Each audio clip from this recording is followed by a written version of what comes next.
কেমন আছেন? আলহামদুলিল্লাহ ভালো। আপনি কেমন আছেন? এই তো আলহামদুলিল্লাহ। হুম, তো কি করেন? বসে আছি। আপনি কি করেন? আমি শুয়ে আছি। খাবার খাইছেন? হ্যাঁ, আপনি খাইছেন? হ্যাঁ, খেয়েছি। আপনি আমার ফ্রেন্ড হবেন? ওকে। তারপর থেকে কথা শুরু হয় আমাদের। আর 2 দিন পর মেয়েটি আমাকে মেসেজ দেয়। কেমন আছো? আলহামদুলিল্লাহ ভালো। তুমি কেমন আছো? আলহামদুলিল্লাহ ভালো। তো কি করো? বসে আছি। তুমি কি করো? আমি ভিডিও দেখি। ও হুম, আচ্ছা, একটা কথা বলি। হ্যাঁ বলো। আমি তোমাকে ভালোবাসি। I love you. Okay, love you too. এরপর আমরা রিলেশনশিপ শুরু করি। তারপর মেয়েটি আবার আমাকে মেসেজ দেয়। আমাকে কিছু টাকা রিচার্জ করে দাও। কত টাকা? 570 টাকা। আমার কাছে তো এত টাকা নেই।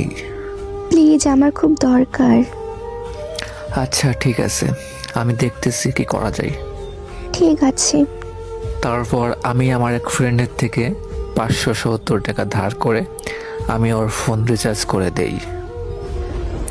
ওই রেহানা, আছো? বলো।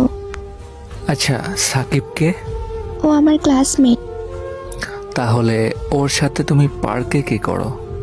না, এমনি ঘুরতেছিলাম। তাহলে ওর হাত ধরতেছো কেন? আচ্ছা, আম্মু ডাকে, পরে কথা হবে। এরপর আমি একদিন নিজের চোখে দেখলাম সাকিব আর রেহানা একসঙ্গে হাত ধরে হাঁটতেছে। এরপর আমি তারে আবার মেসেজ দিলাম, সাকিবের সাথে তোমার সম্পর্কটা কি, সত্য করে বলবা? ও আমার বয়ফ্রেন্ড। ও আচ্ছা ঠিক আছে, ভালো। তুমি আমাদের মাঝখানে আসবা না। আচ্ছা ঠিক আছে। এরপর টানা 3 মাস আমাদের মাঝে কোনো কথা হয় নাই। 3 মাস পর মেয়েটি আমাকে আবারও মেসেজ দেয়। কেমন আছো? আলহামদুলিল্লাহ ভালোই। তুমি কেমন আছো?